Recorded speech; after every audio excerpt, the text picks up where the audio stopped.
Hallelujah. Praise the lord. దేవునికి వందనములు. మీకందరికీ వందనములు. ఉదయకాల దేవుని వాగ్దానం 42వ కీర్తన 1వ వచనం ధ్యానించుకుందాం. దుప్పి నీటి వాగుల కొరకు ఆశపడినట్లు దేవా నీ కొరకు నా ప్రాణము ఆశపడుచున్నది.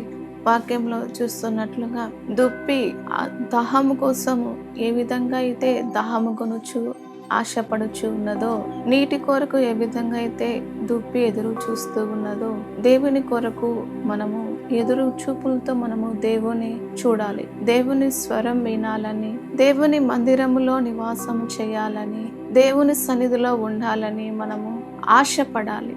దేవుని మందిరమునకు పోవాలని దావీదు, దేవుని మందిరము చూడాలని నా ప్రాణము తృష్ణ కొనుచున్నదని దావీదు వాక్యంలో చూస్తూ ఉన్నాం. అందుకని మనము దేవుని సన్నిధి కొరకు, దేవుని వాక్యము కొరకు మనం ఆశపడినప్పుడు దేవుడు మన ఆశకల ప్రాణాన్ని తృప్తిపరుస్తాడు. దేవుని పనిలో దేవుని మీద ఆశపడినప్పుడు దేవుని స్వరం వినాలని, దేవుని మాటలు వినాలని, దేవుని వాక్యం మీద మనం దప్పికొన్నప్పుడు మన ప్రాణానికి సేద తీరుతుంది, మనకు నెమ్మది కలుగుతుంది, వాక్యము మనల్ని బ్రతికిస్తుంది. అందుకని మనము దేవుని మందిరములో నివాసము చేయాలి. మనము ఆశపడినప్పుడు మనకు దేవుడు మన ప్రాణాన్ని తృప్తిపరుస్తాడు, మనలను దేవుడు ఆదరిస్తాడు, మనల్ని దేవుడు పోషిస్తాడు. వాక్యం చేత మనము బలపడతాము.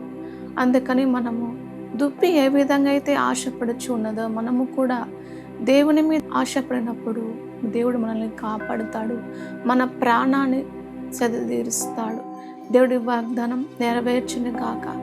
ఆమేన్. ప్రార్థన. పరిశుద్ధుడా తండ్రి, నాయనా నీకు వందనాలు, స్తోత్రాలు ప్రభా. అయా దుప్పి నాయన ఏ విధంగా నీటి కొరకు ఆశపడుతున్నదో తండ్రి ప్రభా, మేము నీ కొరకు ఆశపడినట్లుగా సహాయము దయచేయమని యేసు నామములో ప్రార్థిస్తున్నాము తండ్రి. ఆమేన్.